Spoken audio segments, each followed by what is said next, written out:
이런 구도가 바닥이다 이런 신호가 오면 거래가 확 이루어질 수 있다는 거예요.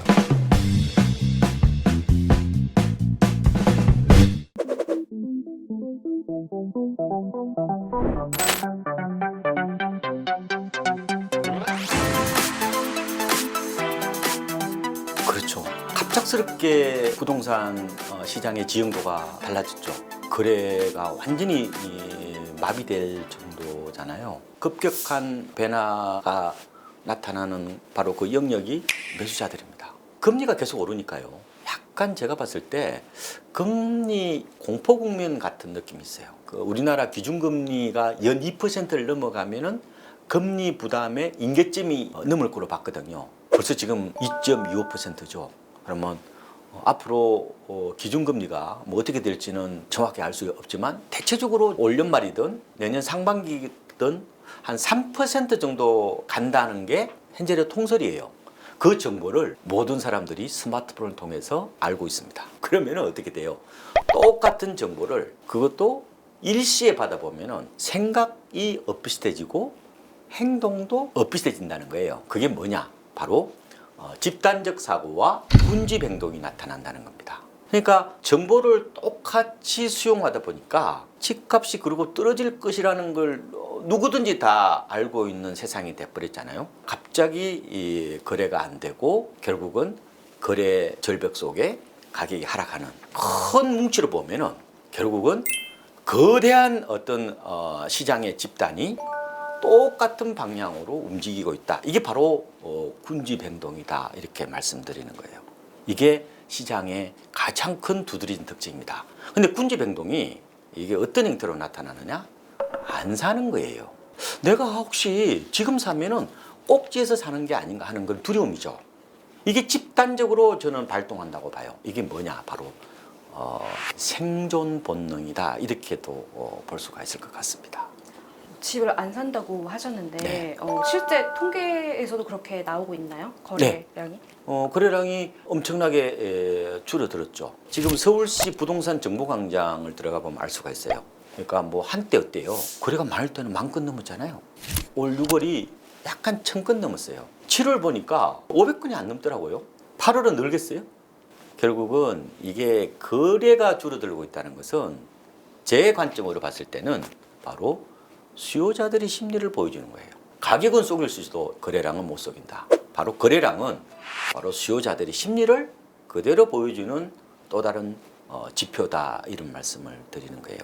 이런 구도가 어느 순간 바닥이다. 이런 신호가 오면은 거래가 확 이루어질 수 있다는 거예요. 거래 절벽인 상황에서 이렇게 거래가 되는 아파트들이 있잖아요. 예. 그런 아파트들 좀 특징이 있을 것 같은데. 최근에 통계를 보니까요. 서울에서 거래가 10채 중에서 7채가 소형입니다. 실속 소비 현상이 나타났다고 봅니다. 왜냐?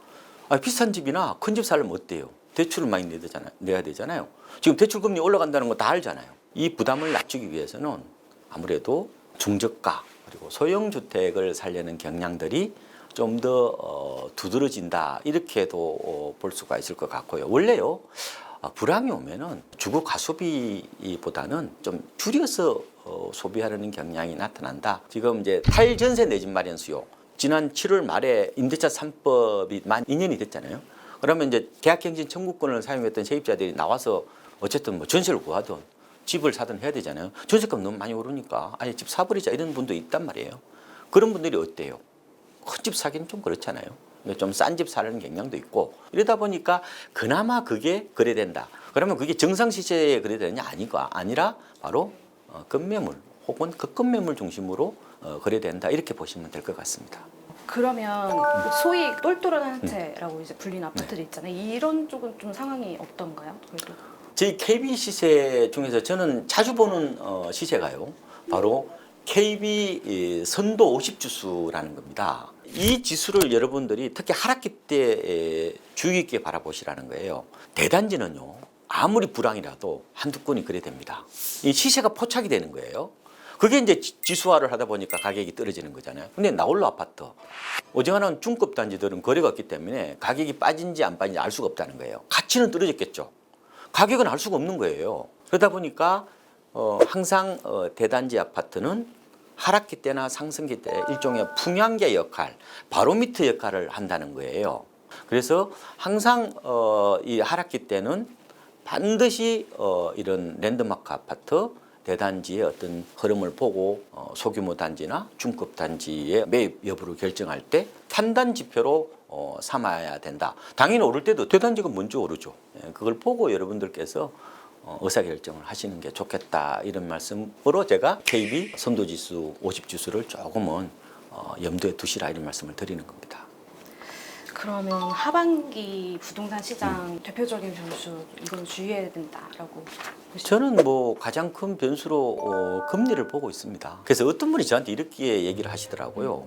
아니 옛날에도 뭐 금리가 높을 때 그때 다 집 사지 않았느냐. 제가 옛날에 94년도에 집 살 때 저 옛날에 14% 빌렸어요. 14%요? 그렇죠. 1.4가 아니라 14%. 그때도 다 샀단 말이에요. 근데 지금 잘해봐야 5%밖에 안 되는데 뭐가 고금리냐, 이런 얘기 하신 분 있는데, 여러분이 판단하실 때 중요한 것은 절대치가 아니에요. 이게 변화의 폭이란 말이에요. 그래서 항상 이게 속도의 문제예요. 인간은 속도에 민감합니다. 절대치보다는. 어떻게 보면 우리가 제로금리 시대, 저금리 시대에 살다가 불과 얼마 만이에요. 1년도 안 돼서 어떻게 돼요? 갑자기 고금리 시대에 살고 있는 거잖아요. 거기에 민감하다 보니까 사람들이 움츠리는 거예요. 그게 바로 지금 2022년 하반기 부동산 시장이다, 이렇게 보시면 될 것 같습니다. 수요자별로 좀 고민이 많을 것 같아요. 수요자별로 어떻게 대처하는 게 좋을지. 이거는 맞춤형으로 가셔야 돼요. 네. 절대적인 답은 없습니다. 저도 하나의 조언을 드리는 거고, 본인이 합리적인 의사결정을 하셔야 된다고 말씀을 드리는데, 먼저 무주택자들은요, 분양받는 게 좋으신 것 같아요. 250만 원 플러스 알파 대책이 이제 나왔잖아요. 그리고 이제 뭐 상기 신도시 분양도 있으니까 청약을 통해서 내 집 마련하는 게 가장 좋습니다. 왜냐? 분양가가 싸거든요. 다만 요새 보면은 미분양 나는 것도 있어요. 그 집중 무조건 대안이 아닙니다.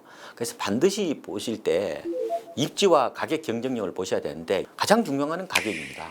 주변 시세보다 비싼 거는 주저하지 마시라, 그런 말씀을 드리고, 만약에 뭐 가점이 낮거나 청약 불이익 금액이 낮으신 분은 건매물 사는 방법밖에 없잖아요. 근데 이제 그 사실 때 두 가지 포인트를 보고 판단하셔야 돼요. 가격과 시기예요. 시기는 어때요? 지금 태풍이 몰려오잖아요. 근데 집 아무도 안 산다고 말씀드렸죠. 물론 한두 분 사겠지만 대세는 지금 집을 안 산다는 쪽으로 방향을 잡고 있는 것 같고, 그래서 저는 적어도 아무리 급해도 올해는 좀 넘기시라. 그다음에 1주택자 갈아타기 하시는 분들은 지금은 굉장히 진퇴양난이다. 왜냐? 상급지가 지금 집값이 안 빠졌어요. 하급지, 중급지만 빠졌단 말이에요.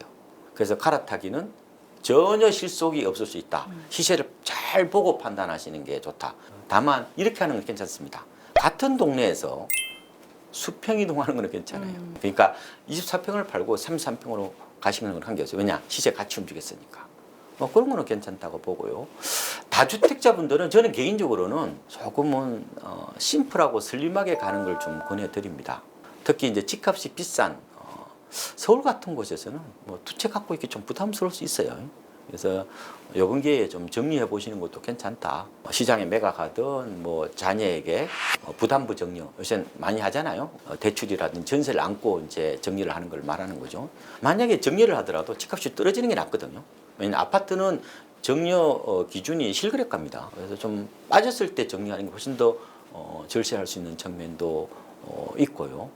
근데 지방 같은 경우는 이번에 종부세 기준이 주택 수가 아니라 주택 금액으로 바뀌잖아요. 그러면 뭐 그렇게 부담이 없잖아요. 뭐 1주택자 종부세 기준이 공시가격 9억이니까. 그래서 지방에 계신 분들은 뭐 굳이 심플하게 한 주택 위주로 안 가셔도 되는데, 이 지역별로 상황이 좀 다를 수가 있으니까 내 처지를 보고 판단하시면 좋다. 마지막으로 아직 책을 못 읽은 구독자분들을 위해서 전달하고 싶은 메시지가 있으실 것 같거든요. 네, 제가 마지막으로 좀 드리고 싶은 말씀은 속도보다 방향이 올바른 지혜가 될 수 있지 않겠느냐, 이런 말씀을 드려요. MZ세들은 너무 급해요. 속도가 좀 늦더라도 방향이 오르면요, 남들과 비교해서 너무 자책하지 말라는 말씀을 꼭 좀 드리고 싶은데, 분명히 시행착오를 통해서 자기만의 방식이 있을 겁니다. 제가 좀 세월을 많이 살지는 않았지만 제가 오죽하면 이런 말씀을 드리겠습니까? 예, 제가 뭐 투자해서 돈을 많이 벌었으면 또 이런 생각을 안 하겠죠. 경험에서 우러나오는 말씀. 저를 볼 시간이 있을지 모르겠는데 저 같은 사람을 잘 이렇게 교훈 삼아서 좀 잘 해나갔으면 좋겠다, 이런 말씀을 드리겠습니다.